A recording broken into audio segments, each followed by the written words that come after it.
Hi! Hello! నమస్తే. Welcome to మనం TV. నాకు కాలజ్ఞానం తెలుసు. నేను దైవాంశ సంభూతుడిని అని చెప్పి అప్పాజీ అనే ఒక వ్యక్తి బాగా ట్రోల్ అవుతున్నారు.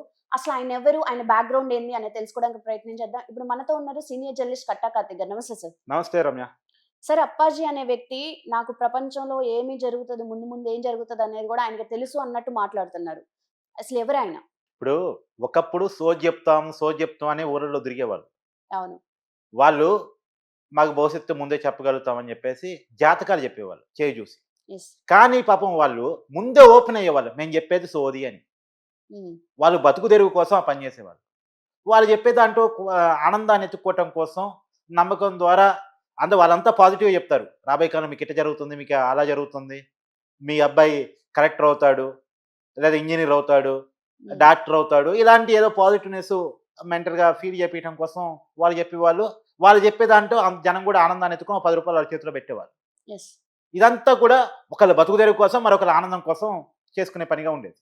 తర్వాత చిరక జోడిస్కాలని అయి కూడా అంతే పాజిటివ్‌నెస్ కోసం. హ్మ్. అంతా పాజిటివ్‌నెస్సే ఉంటదక్కడ. వీళ్ళేమో బతుకు తెరువు కోసం చేస్తారు. చెప్పించుకునేవాడేమో వాడి మెంటల్ ఆనందం కోసం.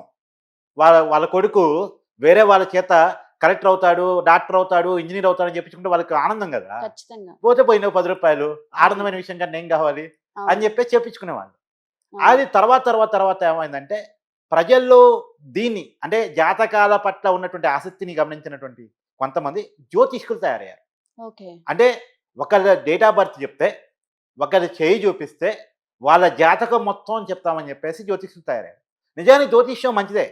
ఎంతవరకు మంచిది? నువ్వు పలానా దేవుడిని అంటే వాళ్ళ ఇష్ట దైవాన్ని నమ్ముకుంటూ, పలానా జపాన్ని చేస్తూ లేదా పూజను చేస్తూ, ఒక మంచి పనులు చేసుకుంటూ పోతే నీకంతా మంచే జరిగిద్ది అనే ఒక పాజిటివ్‌నెస్ ఒక ఫీలింగ్‌లో ఒక నెగెటివ్ ఫీలింగ్‌లో ఉన్నోడిని ఒక పాజిటివ్‌నెస్‌లోకి తీసుకురావటం. ఒక బాధలో, కష్టంలో ఉన్నోడిని లేదు నీకు ఈ బాధ తొందరలో తీరిపోద్దని చెప్పేసి ఒక అవేర్‌నెస్ ఇవ్వటం, కౌన్సెలింగ్ చేయటం. ఇంతవరకు జాతకం పరిమితం అయితే, జ్యోతిష్కుడు పరిమితం అయితే అంతవరకు మంచిదే. గతంలో జరిగింది ఇదే.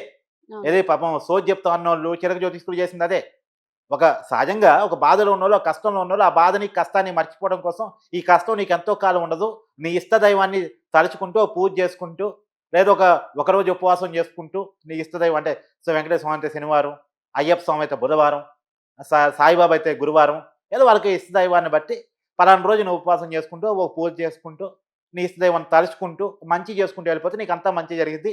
ఈ కష్టం కొద్ది కాలంలో తీరిపోయిద్దని చెప్పేసి చెప్తుండేవాళ్ళు. దాన్ని జనం పాజిటివ్‌గా తీసుకుంటుండేవాళ్ళు. యెస్. కానీ తర్వాత ఇదెలా మారిందంటే, కొంతమంది మేము దైవాన్ని నమ్ముతాం. హ్మ్. అన్ని విషయాలు ముందే చెప్పగలం. హ్మ్. అన్ని విషయాలు ముందే కనిపెట్టగలం అని చెప్పేసి స్టార్ట్ అయ్యారు. అందులో భాగమే ఇతను గూడా.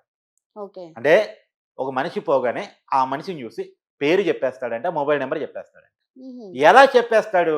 అతను ఊళ్ళోకి ఎంటర్ కాగానే అతనికో టీమ్ ఉంటదంట.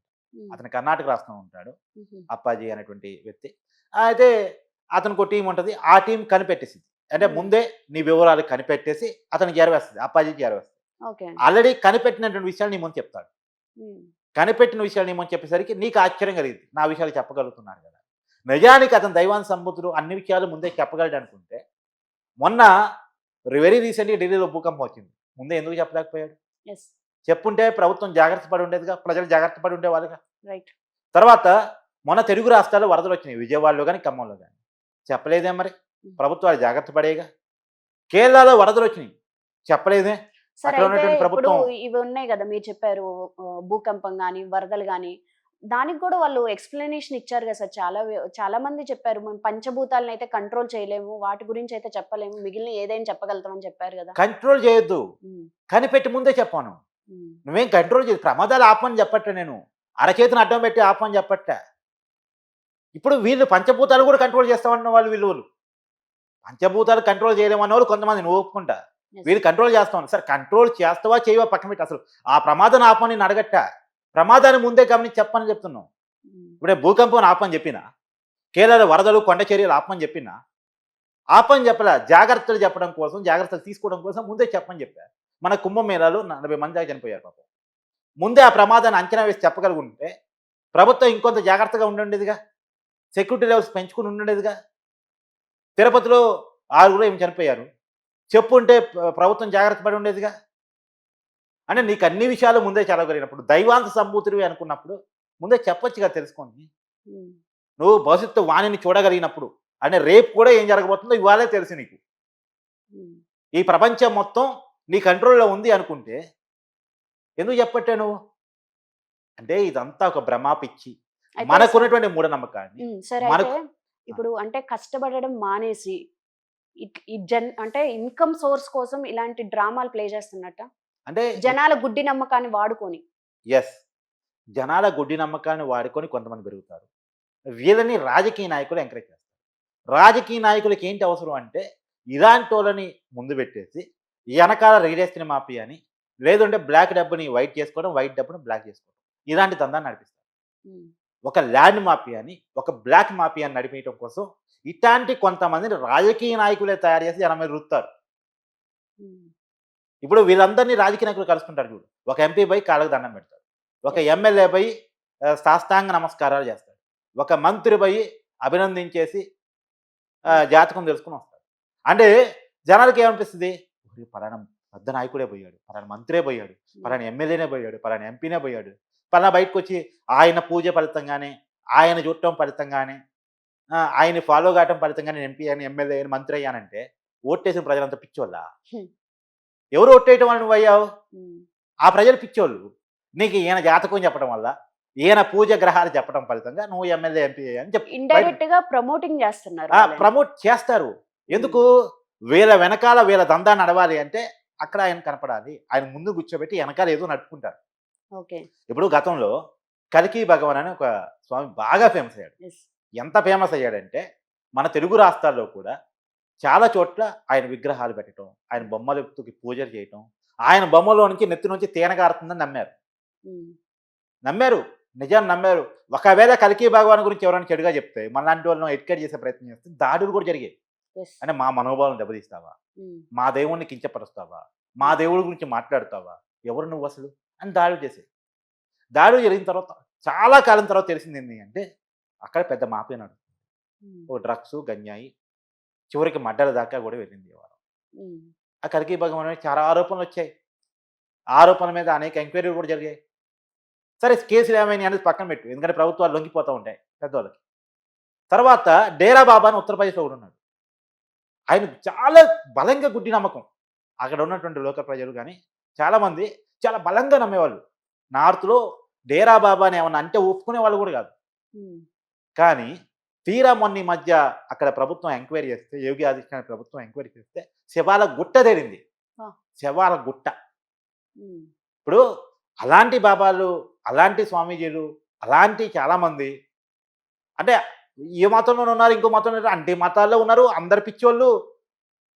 ఉమ్. అన్ని మతాల్లో ఉన్న కొంతమంది పిచ్చోళ్ళు వాళ్ళని నమ్ముతూనే ఉన్నారు. అయితే ఇప్పుడు మీరు ఏమంటున్నారు? ఈ బాబాలందరికీ ఏ శక్తి ఉండదంటున్నారా?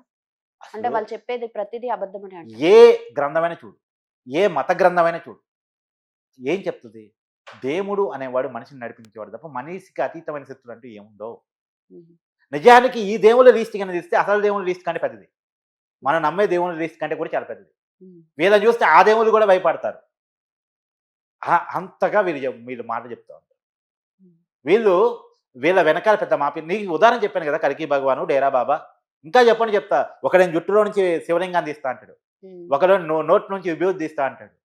ఉమ్, ఇవన్నీ చూసి నమ్ముతారు. కానీ ఇవన్నీ ఎలా చేయొచ్చు అనేది తర్వాత ఈ వేరే సైంటిస్టులో ఇంకెవరో చేసి చూపిస్తారు. ఉమ్, కానీ వీళ్ళు చేసి చూపించేలోపు వాడి జనంలోకి వెళ్ళిపోతారు. yes. వాళ్ళ జనం నమ్మేత్వం స్టార్ట్ చేస్తారు.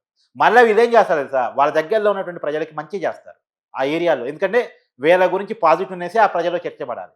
అక్కడ రోడ్లు వేపిస్తారు, మంచినీళ్ళు ఇస్తారు, సకల సౌకర్యాలు కల్పిస్తారు. సకల సౌకర్యాలు కల్పిస్తారు.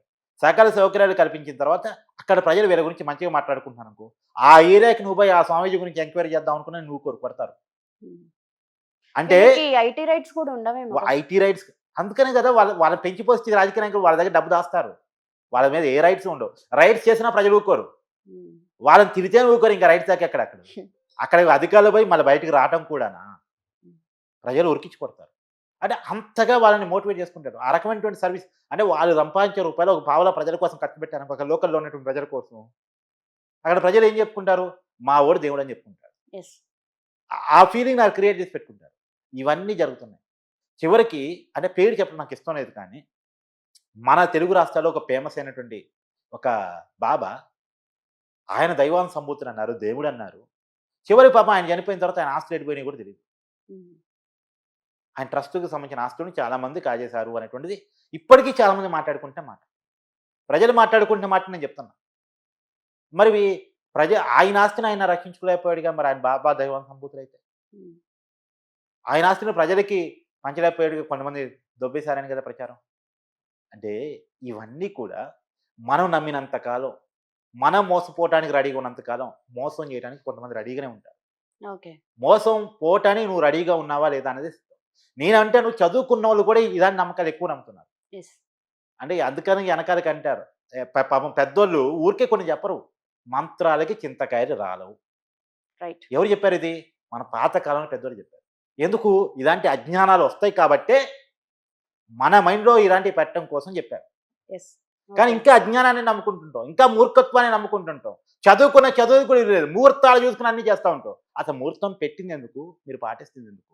ఎస్. చదువుకున్నటువంటి వాళ్ళారా ప్రతిదాన్ని ప్రశ్నించండి. ఓకే. పరిశోధించండి. పరిశోధించిన తర్వాత, ప్రశ్నించిన తర్వాత వచ్చే సమాధానం ఆధారంగా నమ్మండి. అంతేగాని గుడ్డిగా నమ్మకండి. ఓకే. ప్రశ్నించే తత్వం లేనప్పుడు మీ చదువు వృధా. మీ చదువులు మార్కుల కోసం, ర్యాంకుల కోసం కాదు, జ్ఞానం కోసం. జ్ఞానం కోసం. గుర్తుపెట్టుకోండి. థ్యాంక్ యూ కార్తిక్ గారు.